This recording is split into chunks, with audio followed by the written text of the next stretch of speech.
It's a protest 4 centuries in the making, and to some, a pivotal moment in a nation's history. Since its beginnings in the fall of 2012, Idle No More has attracted its share of criticism while winning favorable reaction from celebrities, Order of Canada recipients, journalists, and no fewer than 2 former prime ministers. As its momentum has grown, some are turning to the Aboriginal Church for perspective. Coming up, a chief's thoughts on how the movement grew, and an Aboriginal pastor on how we got here and where the movement could lead. This is Context, a look at life beyond the headlines.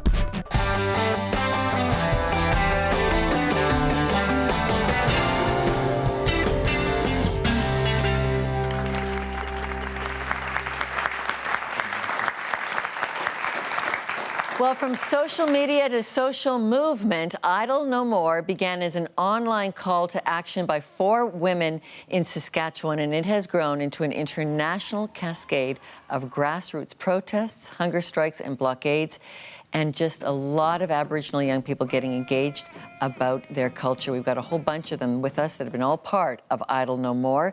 But at issue, Aboriginal treaty rights, land claims, and care for the environment. That's the core of Idle No More, and we've asked our first guest to give us some context on this. He represents the concerns of 133 First Nation groups in Ontario. Their land covers 2/3 of all of Ontario. Chief Stan Beardy also served as Grand Chief of the Anishinaabe-Aski Nation. He is from the Muskrat Dam in Ontario, and he joins us from Ottawa. Chief Beardy, welcome. What key issues has Idle No More put on the table with the chiefs and the Prime Minister? I think when we talk about Idle No More, we need to understand how that came about. It did not just materialize by the 4 women you mentioned. It began about 500 years ago. And it began as what they call the doctrine of discovery. And the doctrine of discovery has to do with the church's position then, and still is, that if you're not a Christian, that you're a non-person.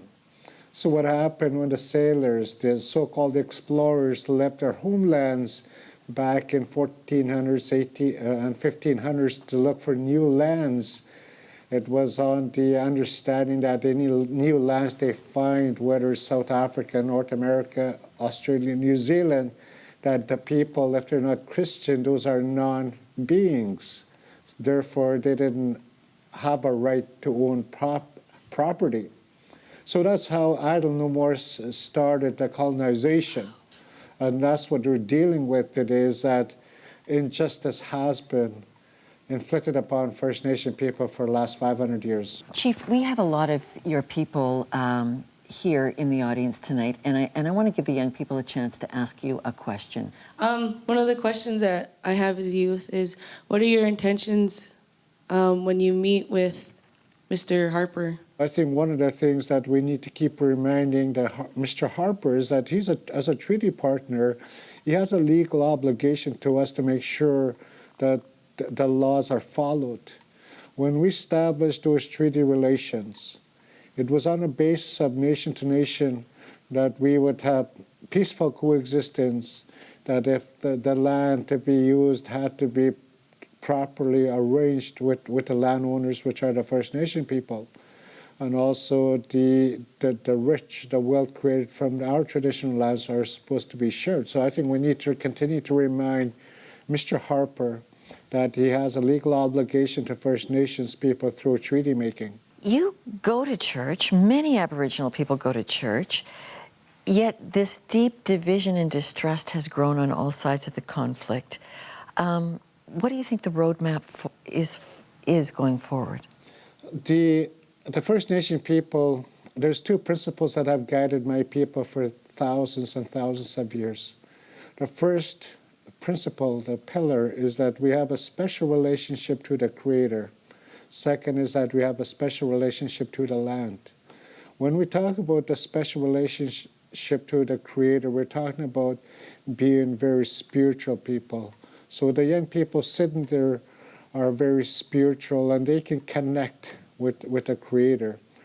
I think it's within one's own being where that connection happens. And I believe that the true practitioners of, if you will, Christianity might be able to make that connection as well, but definitely on the traditional teachings, the 7 grandfather teachings, if we were to live those out, that's how we would be able to have that special relationship with the Creator.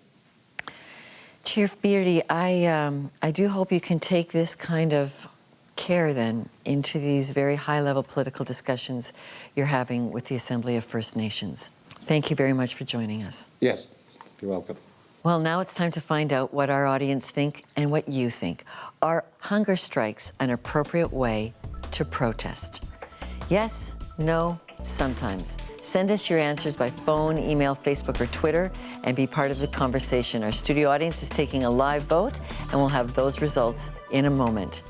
But up next, pastors and protest. The First Nations Church speaks out on Idle No More.